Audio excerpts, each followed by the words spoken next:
NFL Week 5 Power Rankings, slightly biased edition, about to happen right now. Before we get into it, just want to say, like the video, subscribe to the channel, leave a comment, all of that good stuff, man. We are a small, growing YouTube channel. Any type of interaction helps us with the algorithms, so please do us a favor, okay?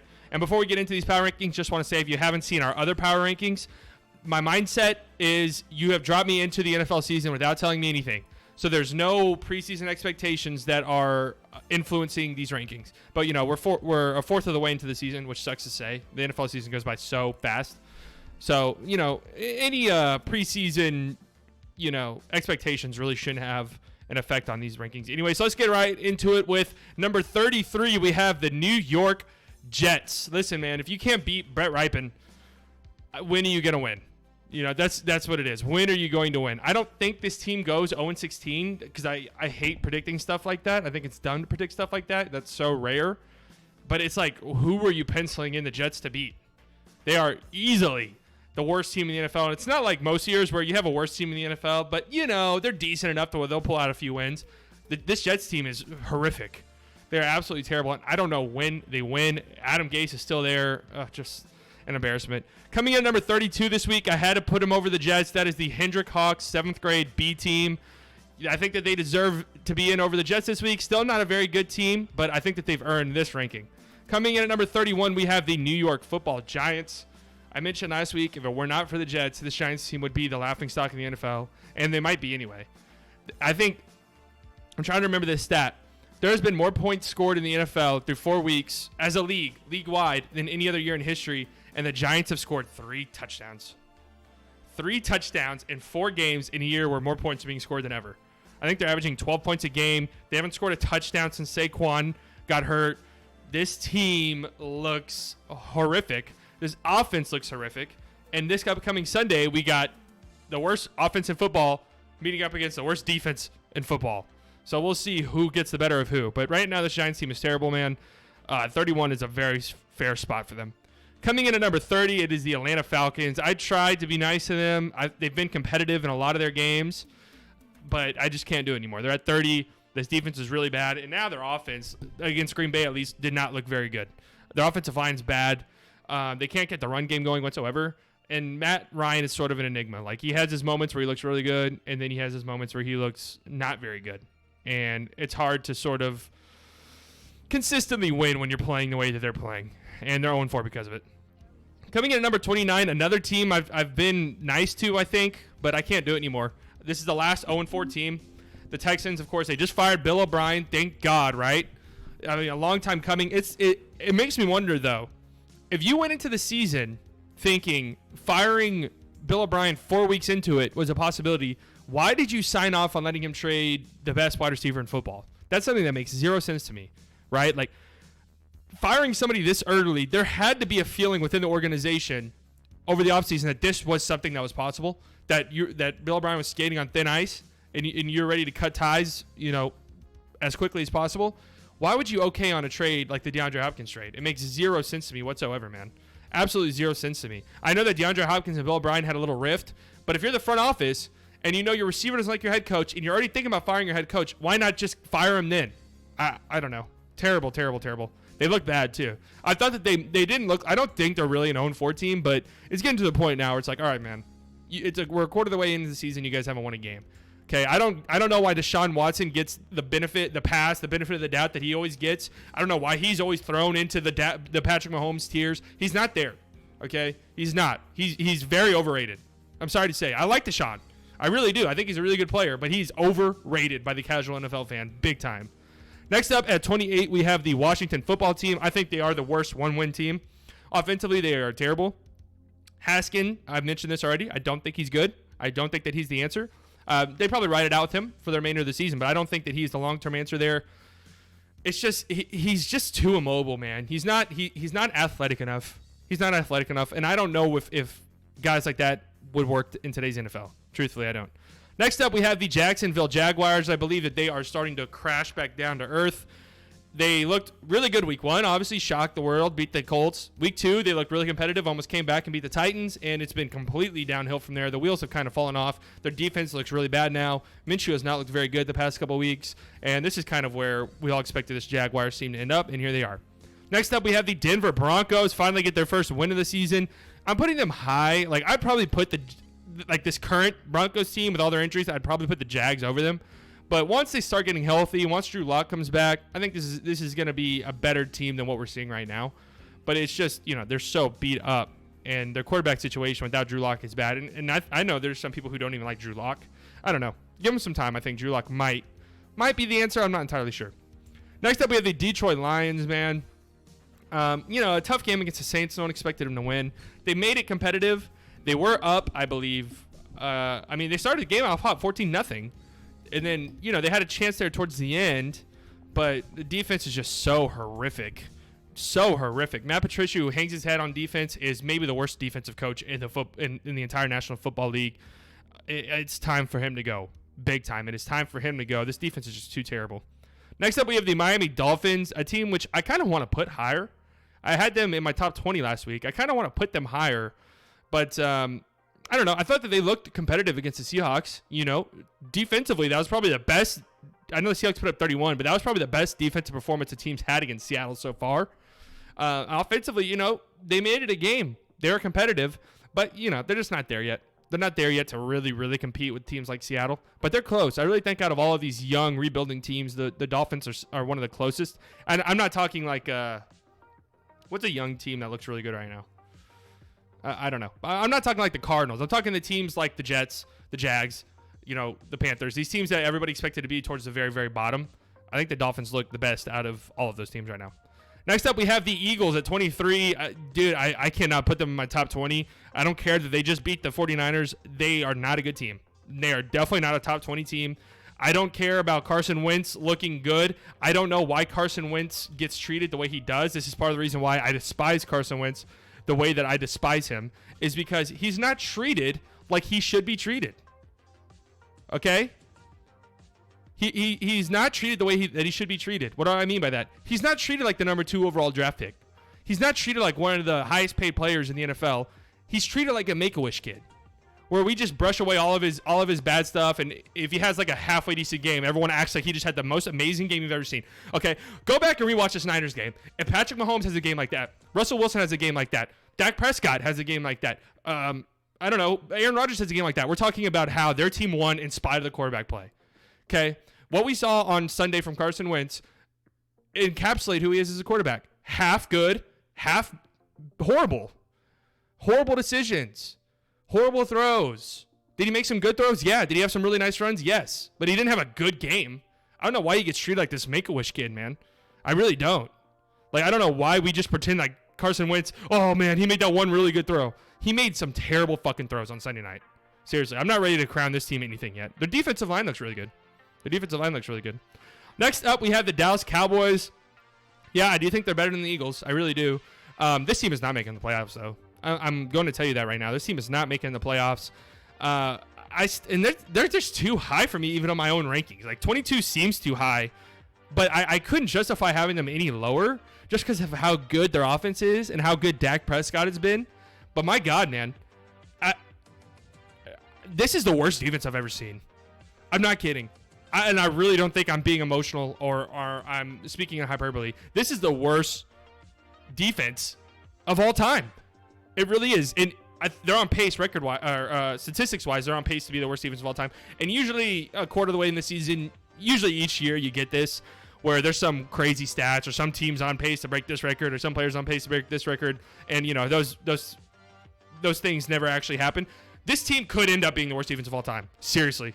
They are that pathetically bad. This team with even a top 20 defense is an elite caliber team. But with this defense, it is so bad. I really don't think this team makes the playoffs. I know this division is terrible, but I really think the Eagles are going to fall ass backwards into this division because the way that they play results in more close wins and wins against teams that they shouldn't win. The way that the Cowboys play does not result in that. It just doesn't. It's just an unsustainable level of play, and they're 1-3. They're 1-3, and they're very lucky to be 1-3. They could very easily be 0-4. This defense has given up, 35-plus points 3 weeks in a row. The Cowboys have the most points scored in the NFL over the last 3 weeks, and they're 1-2. Just terrible defense, man. 22 seems generous, too.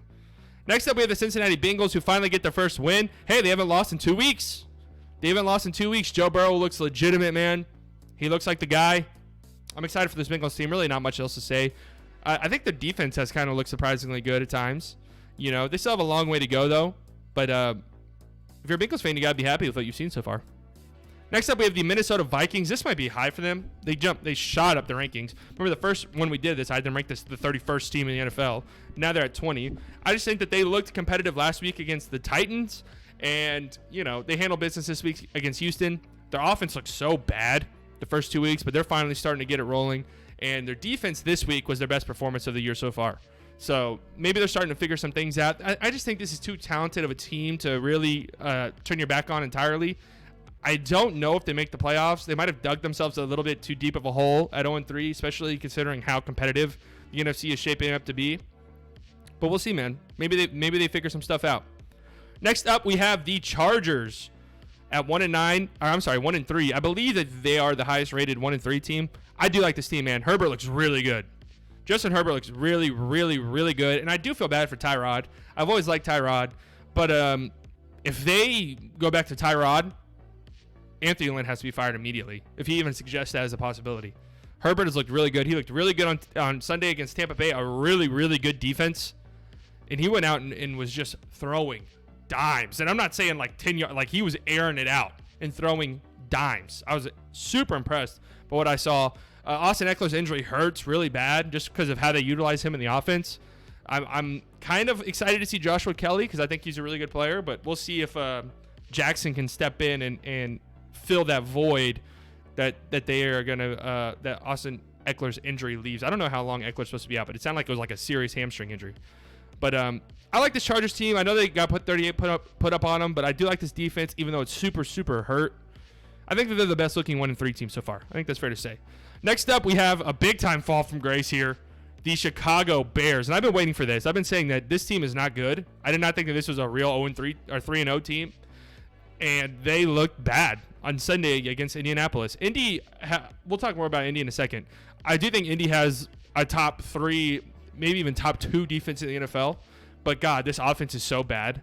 This Bears offense is so bad. And remember, they're 2 of their 3 wins, man. Miracle comeback win against Detroit in week 1. And then week 3, you had a miracle comeback win against the Falcons. So this team could easily be 1-3 right now. I know people don't like doing that, but it's just a reality of the situation. They don't look like a 3-0 team like they did. I don't think they look like a playoff team, truth be told. But with an extra spot in the NFC this year and them starting 3-0, they could sneak in, but they're not competing. I don't think they're going to compete with the Green Bay. They're not going to compete with the Seattle. They're not going to compete with these upper echelon NFC teams. At least as it stands right now. Unless their defense just isn't what it used to be, man. It's so soft. Remember this defense 2 years ago was terrifying, dude. They got sacks, picks, fumbles. They terrified teams. They just play so soft now, man.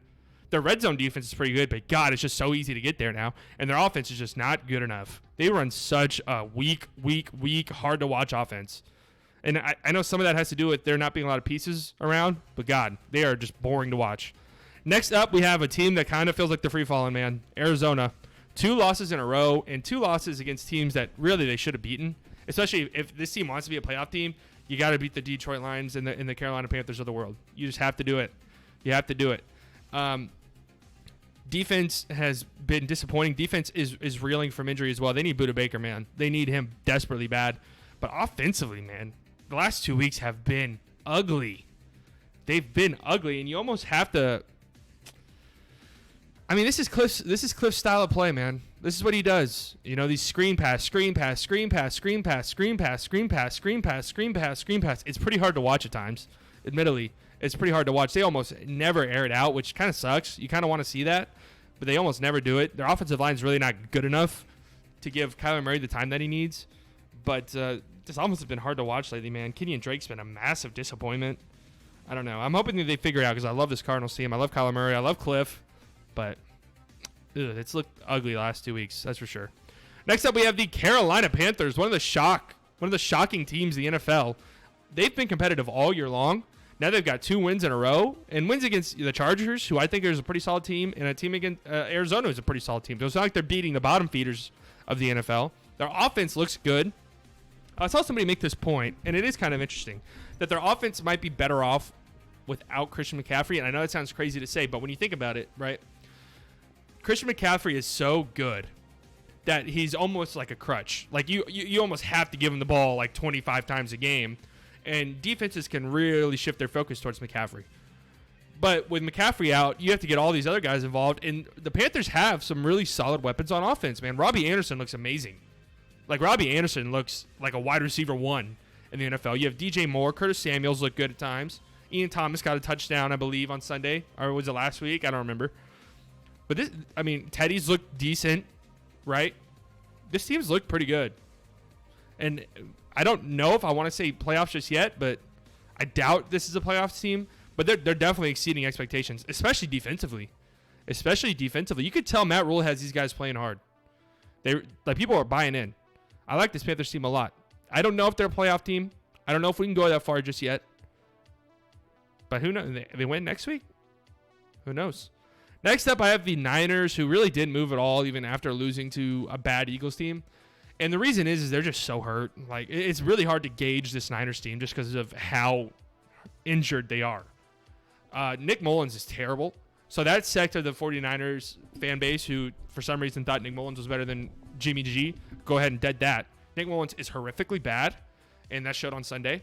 And, they miss Raheem Mostert, man. I like Jerick McKinnon, but he just can't do what Raheem Mostert can do. They need him back. Kittle went off, so having him back is nice. Having Debo back is nice. But once Jimmy G comes back and they get some of these guys on defense back, I think that they'll start rolling once again. Okay, next up we have the Raiders, who have lost 2 weeks in a row, but they've been competitive, man. I know that they lost by, 16 or something to the Patriots. I thought that game was a little bit closer than the score indicated. And here, lose by 7 to the Bills. Defensively, they couldn't really stop. They couldn't stop the Bills at all early on in the game. Then they went on a nice little stretch where they held the Bills, I want to say 4 or 5 possessions in a row. Offensively, it was a little rough. It was a little bit rough on Sunday. I don't know where Darren Waller's gone. Like, I don't know if defenses have just completely shifted their focus to stopping Darren Waller. That seems to be the case. But obviously, we saw in the first 2 weeks, their offense kind of runs through Darren Waller and getting Darren Waller involved. Derek Carr has looked really good this season. Okay? I was a little bit hesitant to go there, but he has looked really, really good this season. And I've noticed just going through Twitter and stuff that the Raiders fan base almost has the Cowboys fan base syndrome where no matter what, they for some reason have to blame the quarterback. Like, I saw some people blaming or asking for Mariota, which is absurd, man. Derek Carr has played really well this season. Raiders being 2-2 and losing the last 2 weeks has nothing to do with Derek Carr. Has pretty much everything to do with, 1, playing better teams, and 2, not being very good defensively, But I still do like this Raiders team. I really think they can make the playoffs this year. But they need to get an easier stretch of their schedule, and they need to start winning games. Next up, we have the New Orleans Saints, who had a return to form on Sunday against the Lions. Even though it was pretty ugly at times, man, they fell behind 14-0. Defense didn't look all that great. They allowed Detroit to come back, but they took care of business, man. Drew Brees looked good. I've been on record on this channel saying I believe Drew Brees is washed, but he had a good game on Sunday. This is what this team is. I think that Alvin Kamara is like in MVP conversations. I really do. He is carrying this offense. And I think he scored, 7 touchdowns so far through the first 4 weeks? Something crazy like that, man. He looks amazing. A nice little return to form for the Saints. I'm still a little iffy on them. I don't think they're as good as we kind of all expected them to be heading into the season. But, they're a good team. And when they get some guys back, like Michael Thomas, when Michael Thomas comes back, they're going to be a scary team to play. That's for sure. Next up, we have one of the highest risers. That is the Cleveland Browns, jump all the way up to 12. I was playing with the idea of putting them in the top 10 because I think I'm pretty bought in, truth be told. I think that I am pretty bought in to this Cleveland Browns team. I think that they are ready to compete right now. I think Stefanski is a great head coach for this team. I think he does such a good job of playing to their strengths. Getting the running backs the ball, letting the running backs do things, making life easy for Baker. Not forcing Baker to run around the pocket and throw 30 yards, 50, 60 yards downfield in double coverage. Get him outside the pocket. Get him these easy throws. Let your receivers, let your uber talented receiver, Odell Beckham Jr., do the work after the catch. Or we saw on little reverse plays. He's done a good job with this offense, man. This offensive line's looked amazingly good. Like top 5 good, which is a big time surprise. This defense, not the greatest, but an okay defense. okay enough, I guess. And it looks like the Browns might have figured things out, man. The Nick Chubb injury hurts. But you have Kareem Hunt. You got Kareem Hunt back there now. And Dearness Johnson looked really good on Sunday, too. I don't know. That probably has a lot more to do with how horrifically bad the Cowboys defense is. But I think this Browns team they might be here. I don't know about Super Bowl contenders or anything, but they might be ready to make the playoffs finally. Next up, we have the Indianapolis Colts, another team I really want to throw in the top 10. This defense, I mentioned it a little bit ago. This defense is legitimate. It's like a top 2 defense. It looks amazingly good, man. They made some really good offseason moves, like trading for DeForest Buckner, which has really improved their pass rush and in turn improved everything else. Leonard's playing like a beast. They just look really, really solid right now. Offensively, they're not very good. They're just not a very good offense, but the way their offense plays well into what their defense does. They got a really good offensive line. They're going to run the ball. They're going to run clock. Phillip Rivers, all of his faults, made some good throws on Sunday, but so far this season, he's been good about not turning the ball over, which was a big-time issue for him last year. So while their offense isn't going to put up any crazy, stupid amount of points, they're going to play well off of their defense. And, they're not going to make any terrible, stupid mistakes that's going to put the game in jeopardy. They're going to let their defense do the work so far. And that seems to be the case, what we've seen the past 3 weeks, and it's worked. It's worked to their favor. Next up, we have the New England Patriots, who dropped to 10 at 2-2. I don't really like having a 2-2 team in my top 10, but this is such a weird week for the Patriots, obviously. You could definitely make the argument that they win that game with Cam. Obviously, that's a difficult thing to say because the Chiefs play differently. It's just a different dynamic. But, Brian Hoyer looked horrific. He was terrible. Obviously, I think Cam might be back next week. I'm not entirely sure how the COVID stuff works. If he has to miss another game, I'm not entirely sure. But what this game did show me is if something were to happen to Cam, that's a long-term issue, they're in trouble because Brian Hoyer is really, really bad. He had a terrible pick six, which actually wasn't his fault because it bounced right off of Edelman's hands. But he had that horrible sack at the end of the first half. Just reprehensible. One of the worst sacks I've ever seen a quarterback take. That they could have kicked the easy field goal. I think it would have been 6-10 if they kicked that field goal. I'm not quite sure off the top of my head. But he gets sacked. They can't kick the field goal anymore. The clock runs out. Just a terrible, terrible, terrible, terrible mistake. Defensively, I thought they looked really good. I know 26 is a decent amount of points. Remember, one of those is a pick six off of Edelman's hands. But defensively, I thought that they looked really good. It was the best that they've looked all season. Bill just has Andy Reid's number, it seems. And if I'm a Patriots fan, I'm kind of excited about what I saw. I know it was a loss, but I'm excited by how good the defense looked. I'm excited about how good Damian Harris looked at times. I'm also kind of excited, outside of the Edelman fuck-up, I'm excited by how good the receivers looked as well. And N'Keal Harry had a really nice game too, which is good to see. So Patriots at 10. Still think they're a really good team. Next up, we have the Buccaneers finally making their way into my top 10. They look good, man. Tom Brady looked amazing on Sunday. I am concerned, though, because it sounded like Chris Godwin, Mike Evans, Scotty Miller, and there was somebody else missed practice on Tuesday, which is brutal. Obviously, you need those guys. But Tom Brady looked amazing. The defense did not look that great. I still think this is a really good defense, but, I mean, Herbert just let him up. Herbert just absolutely let him up. And also, 7 of those points are off of a pick six that Brady threw. But Brady had 5 touchdowns. That was the best he's looked all season on Sunday. This is a good Bucs team, man. I do like this team. And I think they're built for the playoffs, too. I really do with how good that defense is. I know they gave up 31, but again, it is what it is. Sometimes you're going to give up points. Next up, we have the LA Rams, who kind of struggled a little bit against the Giants. But I'll throw this point. I was watching this game. I rewatched this game. I didn't watch this game live. Of course not. But I rewatched this game. The Rams looked bad. Like, they just looked sloppy in this game. And I think the mark of a really good team is being able to play a game like that and look the worst you've looked all season easily and still be able to win the game. So, they won. It was ugly, sure. But the fact that they're able to win games like that is a sign that this is a good team. The defense is really good. So, I'm scared of this Rams team. This Rams team, I said last week, I think this Rams team is like a sneaky Super Bowl contender. I really do.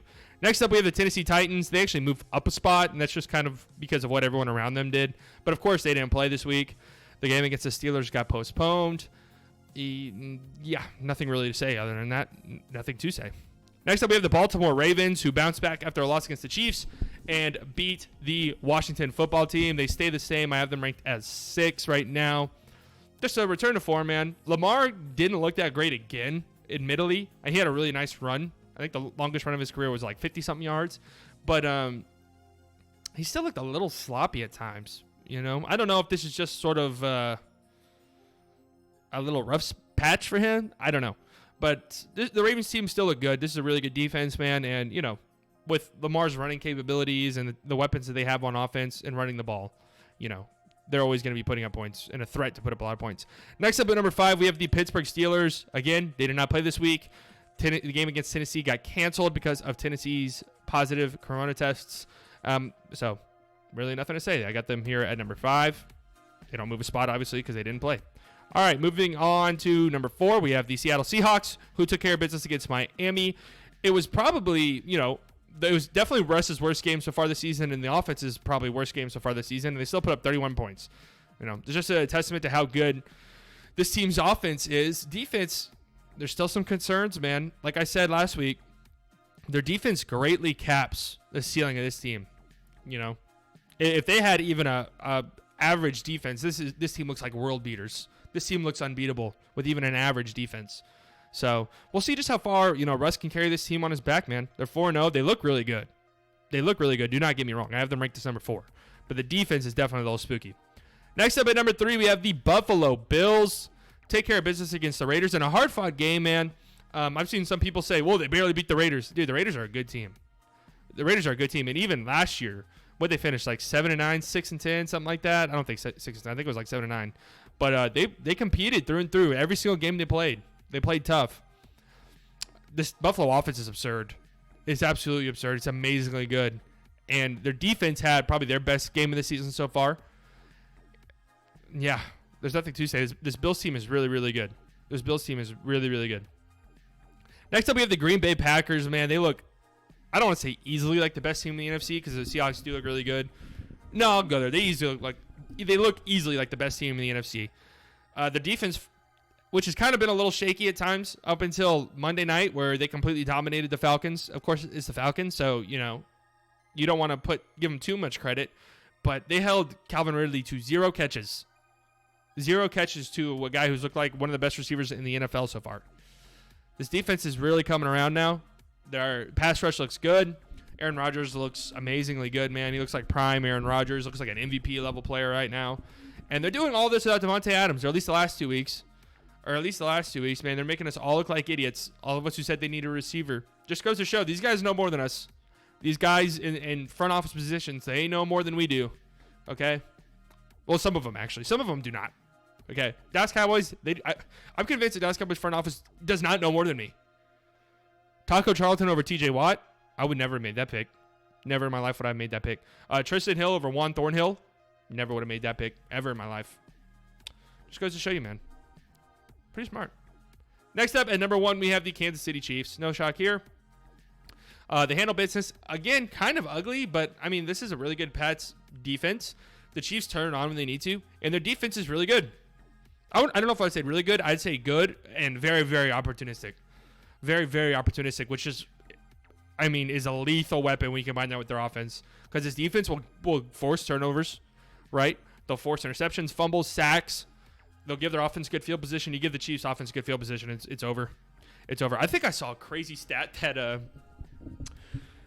drives that start within the Chiefs' own 10-yard line, they score points 50% of those drives, and the league average is like 15 or something crazy like that. This team looks like easily the team to beat in the NFL right now. If you had to have any negatives, the run game does not look very good. Even with the addition of Clyde Edwards-Helaire, the run game just doesn't look very good. But they do everything else so amazingly good that, you know, it is what it is. That's what I got for you guys. Let me know, you know, where I fucked up. Let me know what I did that was wrong. Let me know why I put your favorite team in the wrong spot, why your favorite team should be ahead of this team, or your least favorite team should be below this team. Let me know, okay? That's what makes this fun. That's what makes power ranking videos fun. Okay, yeah, bye.